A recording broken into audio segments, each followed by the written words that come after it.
Hello everyone, তোমরা সকলে কেমন আছো? আশা করছি সকলে ভীষণ ভালো আছো, সুস্থ আছো। আর আমরাও কিন্তু বেশ ভালো আছি।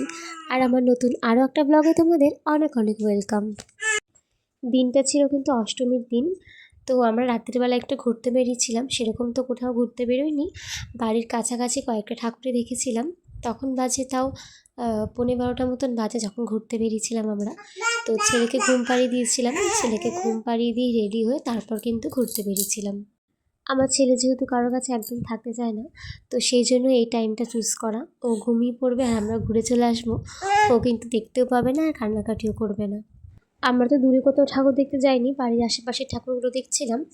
তার কারণ হচ্ছে ছেলেকে তো ঘুম পাড়িয়ে এসেছি, তো বাড়ির আশেপাশে আছে এই কারণে যাতে ও যদি কখনো ঘুম থেকে উঠে পড়ে বা কান্নাকাটি করে, আমরা ফোন করলে পরে কিন্তু তাড়াতাড়ি চলে যেতে পারবো।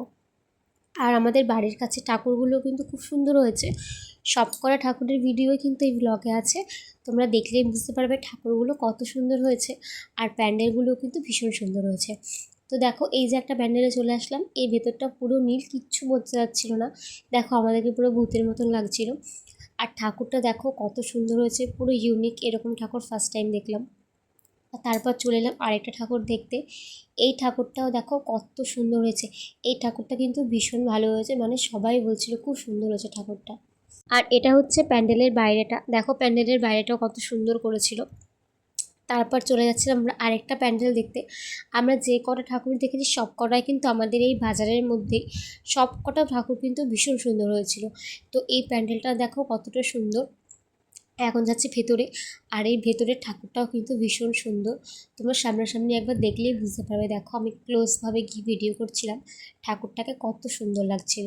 আর এই প্যান্ডেলের ডেকোরেশনটাও কিন্তু ভীষণ সুন্দর করেছে, বেলুন মেলুন দিয়ে করেছিল, বেশ ভালো লাগছিল দেখতে। আর তারপরে এখানে একটু ফ্যানের হাওয়া খেয়ে নিলাম। আর বাইরে বসেছিল হচ্ছে মেলা, সেখান থেকে একটা নেল পলিশ কিনে নিলাম। আর এটা হচ্ছে আরেকটা প্যান্ডেল। তো এটা হচ্ছে আমাদের একদম বাজারের কাছাকাছি। এই ঠাকুরটাও কিন্তু ভীষণ সুন্দর হয়েছিল। দেখো আমরা এই প্যান্ডেলটা যখন দেখতে গিয়েছিলাম তখন প্রায় 1টা মতন বেজে গিয়েছিল। আমরা যখন বাড়ি ঢুকেছি তখন প্রায় 2:15 এমন হয়ে গেছে। বাড়ি থেকে তো ডিনার করেই বেরিয়েছিলাম, যেহেতু অনেক রাতে বেরিয়েছিলাম, সেজন্য ভাবছিলাম বাইরে বেরিয়ে যে কী খাবো। তো এখান থেকে একটু আইসক্রিম কিনে নিলাম। আর তখন কিন্তু আমার ভীষণ ঠান্ডা লেগেছিলো, পুরো মানে গলা ভাঙা ছিল। তবুও আইসক্রিম ভীষণ ফেভারিট, সেই জন্য একটা আইসক্রিম খেয়ে নিলাম। আর তারপর দেখো এখানে রাস্তার পাশে আরেকটা পুজো হচ্ছে। তো একটা যেহেতু রাস্তার থেকেই দেখা যাচ্ছিলো ঠাকুরটা, সেই জন্য আর ভেতরে যাইনি। আর এখন যে প্যান্ডেলটা দেখতে যাচ্ছি এটা দেখেই কিন্তু বাড়ি চলে যাব, কারণ আমাদের বাজারের মানে মোটামুটি সব ঠাকুর দেখা কমপ্লিট, এটাই বাকি ছিল। এই ঠাকুরটা দেখে এখন বাড়ি চলে যাব। আর এই ঠাকুরটাও কিন্তু ভীষণ সুন্দর হয়েছিল। আমরা যেই টাইমটাতে গিয়েছিলাম মানে সব প্যান্ডেল পুরো ফাঁকা ছিল আর রাস্তাও ফাঁকা ছিল, যেই কারণে তাড়াতাড়ি ঠাকুর দেখা হয়ে গেছে। আর তারপর ঠাকুর দেখে বেরিয়ে এখানে একটু ফুচকা খেয়ে নিচ্ছিলাম, একটু ফুচকা খেতে ইচ্ছা করছিল, বাট ফুচকাটা সেরকম একটা ভালো ছিল না। তো এখন চলে যাব বাড়িতে। আর আজকের ভিডিওটা কিন্তু এইটুকুই। ভিডিওটা কেমন লাগলো কমেন্ট করে জানিও, আর ভালো লাগলে আমার চ্যানেলটাকে সাবস্ক্রাইব করে দিও। দেখা হবে নতুন একটা ভিডিওতে। ভালো থেকে সবাই, টাটা।